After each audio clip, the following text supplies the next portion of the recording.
Actually ঘটনাটা হচ্ছে যাদেরকে আমরা ভেটান বলি, ভেটান ছিনতাইবাজ বা চোর, বাইক চোর, এদের একটা গ্রুপ গত 16 তারিখ রাত্রি অনুমান 2টা 2:30টার দিকে একটা মুভমেন্ট শুরু করে বর্ডার গুলচক্কর এরিয়ার কাছাকাছি।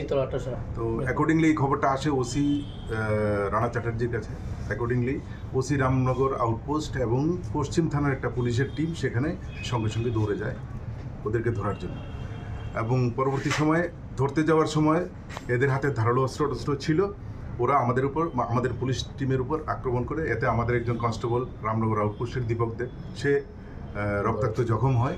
এবং পরবর্তী সময়ে সেটা আরও বড় পুলিশ টিম নিয়ে রানা চ্যাটার্জি সেখানে যায় এবং গিয়ে পুরো এলাকা সার্চ করে 2 জনকে অ্যারেস্ট করতে সক্ষম হয়। এদের নাম হচ্ছে শাকিল, একজনের নাম হচ্ছে শাকিল, আরেকজনের নাম হচ্ছে মিন্টু রুদ্রপাল, শাকিল মিয়া মিন্টু রুদ্রপাল। তো এদেরকে এবং বাকি যারা ছিল এরা বাইক নিয়ে পালিয়ে যায় ওই স্পট থেকে। পরবর্তী সময় আবার সেই রেড করা হয় বিভিন্ন জায়গাতে, এদের মুভমেন্ট দেখে রেড করে এদেরকে জয়পুর এলাকা থেকে ওদের 2 জনকে অ্যারেস্ট করা হয় এবং আরেকজনকে অ্যারেস্ট করা হয় বিশালগড় থেকে। তো এদের কাছ থেকে মোট 3টি বাইক পাওয়া যায়, চুরির বাইক, যেগুলির নাম্বার হচ্ছে TR01X5243, TR010Q8128 এবং আরেকটি হচ্ছে TR01AD6121। এবং এই ঘটনায় যারা অ্যারেস্ট হয়েছে তাদের মধ্যে পরবর্তী সময় যাদেরকে জিজ্ঞাসাবাদ করার পর আরও যাদের আইডেন্টিফিকেশন করা হয় এবং এদেরকে অ্যারেস্টও করা হয় এবং এদের কাছ থেকে অনেকগুলি সোনার জিনিসও পাওয়া যায়, যে তার নাম হচ্ছে জুটন মিয়া এবং আরেকজন হচ্ছে আকাশ দেবনাথ। টোটাল 4 জনকে ধরা হয়েছে। হ্যাঁ, টোটাল 4। আকাশ দাস। তো একজনকে বর্ডার গুলচক্কর, একজনকে জয়পুর, আর একজন বিশালগড়, আর আরেকজন জয়পুর থেকেই। মোট 4 জনকে অ্যারেস্ট করা হয়।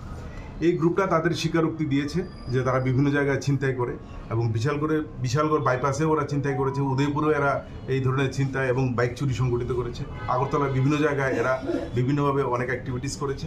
তো আমরা এদেরকে পুলিশ রিমান্ডে এনে জিজ্ঞাসাবাদ করছি এবং এদেরকে আজকে আবার ফার্দার রিমান্ড চেয়ে আমরা এদেরকে কোর্টে তুলব। বাকি যে জায়গাতে এদের চুরি সংগঠিত করেছে বা বাইক স্ন্যাচ করেছে আর বাইক চুরি করেছে, এগুলিকে আমরা বার করার চেষ্টা করব। থাকবে আর মিনিমাম 7 থেকে 8 জনের একটা গ্রুপ আমরা আন্দাজ করতে পারছি। আরও বাকি 2-3 জন এখনো। তারা সবাই আগরতলা কোথায় থাকে? এরা আগরতলা না, এরা টোটাল উদয়পুর থেকে বিশালগড়, আগরতলা সব জায়গায় এদের একটা মুভমেন্ট আছে। এদের একটা মুভমেন্ট আছে। তো এবং তারা আশা করি তারা বিভিন্ন কেসে ওয়ান্টেডও আছে, আমরা সব থানাগুলিতে দিয়েছি। তো এদের অন্যান্য কেসেও ওরা অ্যারেস্ট হবে। চুরির পাশাপাশি পুলিশের উপরে আক্রমণ। হ্যাঁ, ওরা ভীষণ, কারণ যেহেতু গ্রুপটা বড় ছিল, এরা পালিয়ে যাওয়ার ক্ষেত্রে তারা পুলিশের উপর আক্রমণ করতেও তারা দ্বিধাবোধ করেনি। এদের কাছে ধারালো অস্ত্র ছিল, সেটাও উদ্ধার করা হয়, একটা চাকু ড্যাগার উদ্ধার করা হয় ওদের কাছে।